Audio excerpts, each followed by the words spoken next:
right. Hey, Nick, stick around for us here because we've got another conversation to be had. Yeah, let's bring in Pate, who is a legal analyst, a defense attorney here. We want to also show you this video we have this morning from the dramatic capture of Joaquin El Chapo Guzman. CNN crew went inside the hotel where Guzman was held while police waited for backup to arrive, and police chased him through the tunnels, the sewers there before they captured him. But now that he's been caught, Mexico is planning to extradite him to the U.S., as we heard. Listen to what Guzman's lawyer is saying. No debe ser extraditado el señor Guzmán Loera. Mr. Guzman Loera should not have been extradited to the United States or any other country. What's the reason?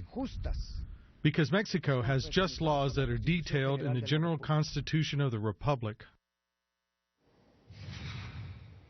All right, Pate, again, criminal defense and constitutional attorney. Paige, let's start with, I think, what most people are asking about, and we'll get to the extradition in just a moment. Sean Penn and this actress, Kate Del Castillo, they met with Guzman in October.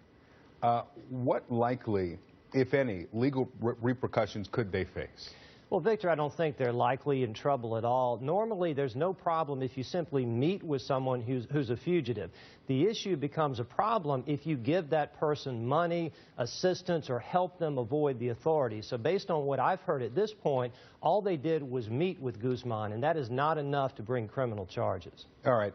And Paige, also, we heard, for the first time from Guzman himself, the details of how he got into this, running this cartel. Obviously, he's been convicted of crimes for the escapes now.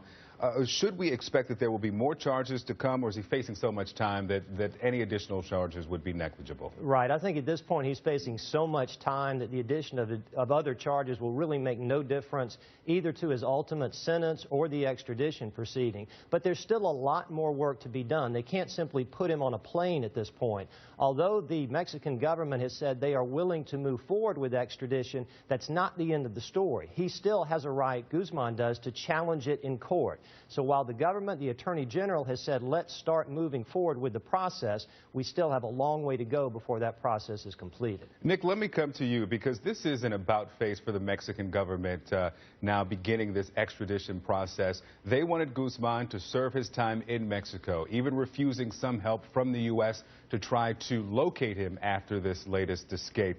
Why now this about face? Is it hoping to avoid embarrassment in the future, a resignation that they cannot contain him inside Mexican prisons? I think it's all that without saying as much, Victor. Initially when El Chapo was captured in early 2014, the President Enrique Peña Nieto talked about it being an incredible sense of pride. They wanted to go through the justice system here. They wanted to prosecute Guzman here. And now this about face. But interestingly enough, to add context to this, in recent weeks we have seen a lot of cooperation between the Mexican government and the U.S. government. Some cooperation we have yet to see throughout this entire drug war here, the last since 2006 when it really ramped up here in Mexico.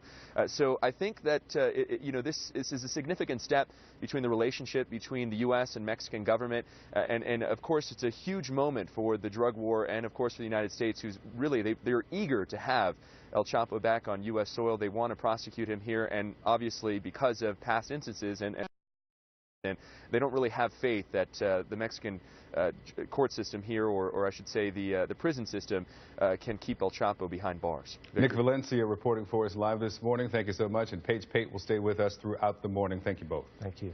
All right, tomorrow.